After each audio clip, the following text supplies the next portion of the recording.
This is HB Vibes, your home for shocking and emotional war stories. Hit like, smash that subscribe, and let's dive into the drama. The city lights sparkled in the distance like diamonds scattered across a dark velvet sky. But for Michael Harrington, one of the world's youngest billionaires, there was no beauty in them tonight. His hands gripped the leather steering wheel of his sleek silver sports car, the very symbol of his success, yet his chest felt hollow.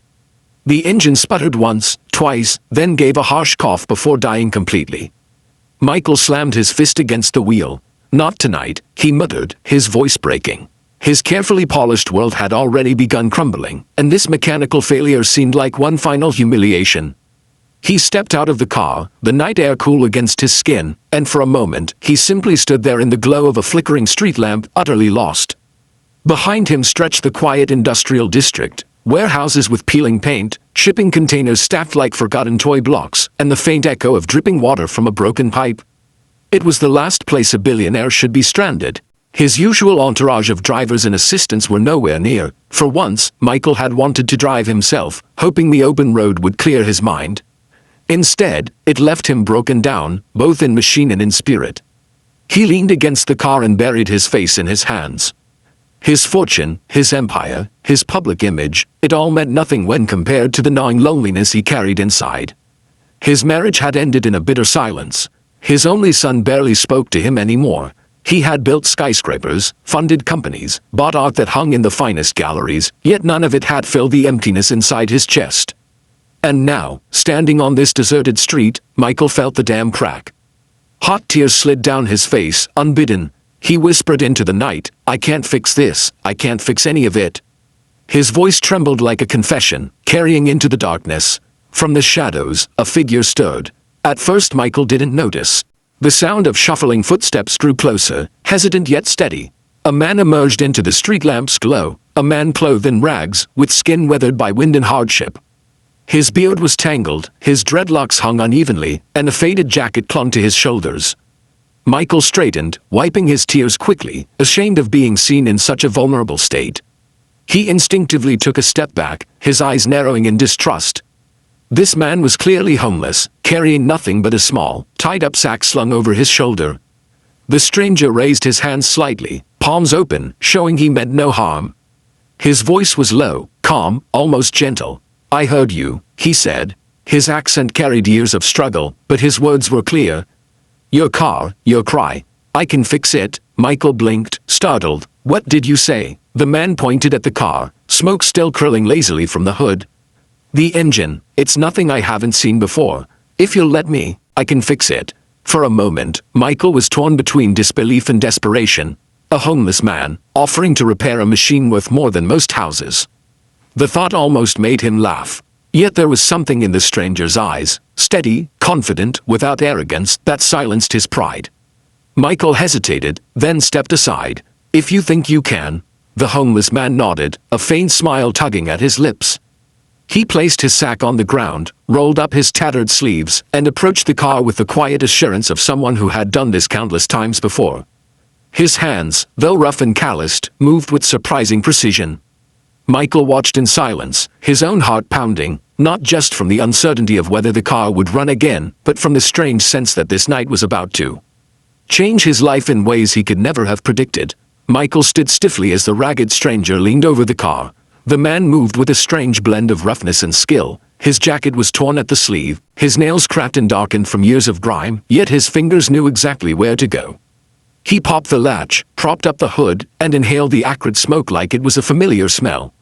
"You've been driving this thing hard," the man muttered. "Probably overheating. Engine like this, all speed and no patience." Michael bristled, unused to anyone criticizing his possessions. But the stranger's tone wasn't mocking. It was observational, calm, the way a teacher might speak to a student. "What's your name?" Michael asked cautiously. "David," the man replied, not looking up. "David Cole." Michael watched him carefully. His first instinct was distrust. Decades of boardroom battles and business deals had taught him that everyone wanted something. Yet David worked quietly, his only tools a small, rusty wrench and a surprising ingenuity. He didn't ask for money, didn't comment on Michael's wealth, didn't even seem impressed by the luxury car before him. "I don't understand," Michael finally said. "How does a man like you know how to do this?" David paused, straightened slightly, and wiped sweat from his brow. His eyes, dark and tired yet filled with dignity, met Michael's. Because once, I wasn't a man like this. The billionaire's throat tightened, though he wasn't sure why. As David bent back over the engine, Michael caught glimpses of his hands, scarred, rough, yet precise. The contrast unsettled him. This was no beggar fumbling blindly, this was someone who knew what he was doing. The sound of metal tightening, the click of parts shifting, filled the silence. Michael cleared his throat. You sound like you've done this before. David gave a short chuckle. More times than I can count. Engines, machines, broken things.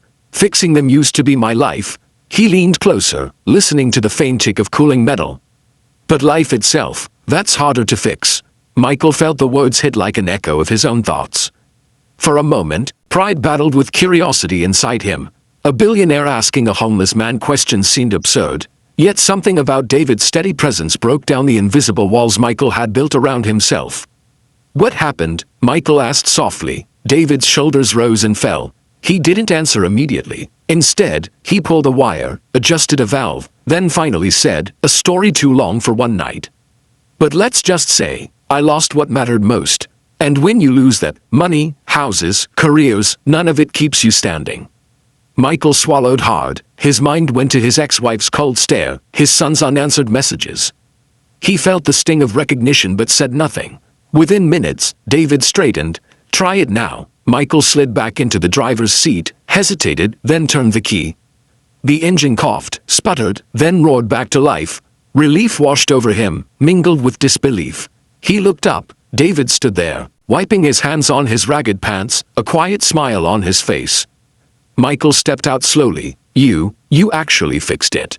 David shrugged. "Told you I could." Michael stared at him, a thousand questions swirling in his mind. But one thought stood above them all. Who exactly was this man? The car purred beside them, but neither man seemed in a rush to leave. Michael leaned against the door, arms folded, his usual commanding presence softened by curiosity. David, meanwhile, sat on the curb, his sack resting by his feet, as though fixing a billionaire's car was the most ordinary thing in the world. Michael broke the silence. "Why are you out here, David? If you can do this, you could have a shop, a career." David gave a dry laugh. "Once did, had my own garage. People trusted me. I built engines from scratch, taught kids how to work with their hands.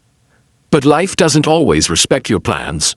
Michael frowned. "What happened?" David's gaze drifted toward the warehouses, his eyes clouding with memories. "My little girl got sick. Real sick. Insurance wouldn't cover what she needed. I sold the shop, the house, everything I owned. But it wasn't enough. When she passed, I didn't have the strength to start over." The words struck Michael like a hammer. He had faced boardroom failures, market crashes, public scandals, but nothing compared to the quiet devastation David described. "I'm sorry," Michael whispered, his voice unsteady. David nodded once. "Life taught me something, though. You can lose everything, your wealth, your home, even your family, but if you keep your heart, you can still help someone else. That's why I fix things when I can. Even if I've got nothing left, I still have that." Michael's chest tightened. For years, he had defined himself by success, by numbers in bank accounts, by glass towers with his name on them. But here, a man who owned nothing radiated more strength than he had felt in years. "You know," Michael said carefully, "I own half the city's skyline. But I couldn't fix my marriage. Couldn't fix my son's respect for me. Couldn't fix me." David looked at him, his eyes soft but unwavering. "Not everything broken is meant to be fixed with money, Michael. Some things need forgiveness, some things need time, and some things need you to stop running long enough to face them." The billionaire turned away, blinking rapidly as his throat ached. He wasn't used to being told truths, especially not by someone the world had discarded. But tonight, under a flickering street lamp, he realized he needed to hear them. Michael stared at his reflection in the car's gleaming hood, his hair perfectly styled, his tailored shirt crisp. Even stranded at midnight, he looked like a man who had everything. Yet inside, he felt more fragile than he ever had. David's words lingered. "Not everything is fixed with money," Michael whispered, half to himself, "but money fixes almost everything." David shook his head. "Money repairs machines, buys comfort, puts roofs over heads. But it doesn't mend a broken promise, doesn't rebuild trust, doesn't hug a child who misses their father. Michael flinched. His son's face flashed in his mind. The boy who once begged him to attend a school play, only to find an empty seat where his father should have been. David's tone softened. I've seen men richer than kings, yet emptier than shells. You want to know the real truth? It's easier to fix an engine than a heart. Engines don't hold grudges. Michael let out a breathless laugh, but it ended in a sigh. Then what do I do? David studied him. You start by admitting what can't be fixed. And then, you start healing instead. The billionaire felt the words sink deep into the cracks of his soul. Healing, it sounded foreign. For the first time in years, Michael didn't feel like a titan or a mogul. He felt like a man, tired, lost, but maybe, just maybe, ready to listen. Michael insisted on driving David somewhere, anywhere safer than the streets. But David shook his head. I don't need much, just food, if you're offering. Minutes later, they sat in a small roadside diner. Neon lights buzzed overhead, the smell of frying oil heavy in the air.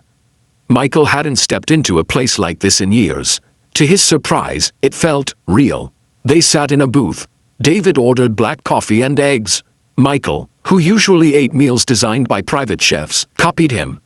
For the first time in ages, Michael laughed, not at a corporate gala, not in a forced interview, but genuinely. David told stories of working in his old garage, of kids who came in to learn, of the satisfaction of hearing an engine roar back to life. Michael found himself leaning in, listening like a student. No titles, no wealth, no walls, just two men sharing food at midnight. And as he laughed, he realized how long it had been since he'd felt human.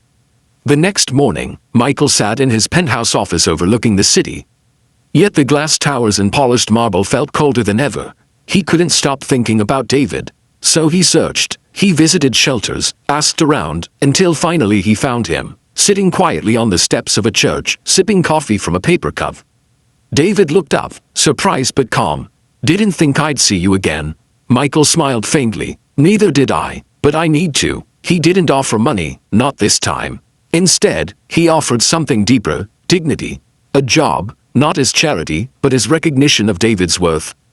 A chance to teach again, to guide, to belong. David studied him carefully, then nodded. I'll take it, not because I need saving, but because maybe you do too. Michael chuckled softly, realizing how right he was. Weeks turned into months. Michael's life shifted, slowly but profoundly. He reconnected with his son, this time not with expensive gifts but with time, real, undistracted time. He apologized to his ex-wife, not expecting reconciliation but seeking forgiveness. He launched new initiatives, not glossy vanity projects, but real programs to help the homeless, the broken, the overlooked. David became a cornerstone of these efforts, mentoring young mechanics, teaching not just skills but resilience. One evening, another car broke down outside one of the workshops. This time, Michael didn't call an assistant. He rolled up his sleeves, knelt beside David, and together they laughed as they brought the engine back to life. As the car roared, Michael looked at David. You were right, some things can't be fixed. David smiled knowingly. No, but they can be healed. And for the first time in years, Michael felt whole. If you felt the heartbeat of this story, give it a like, share it with someone who needs hope, and subscribe to HB Vibes, where every story carries a lesson for the soul.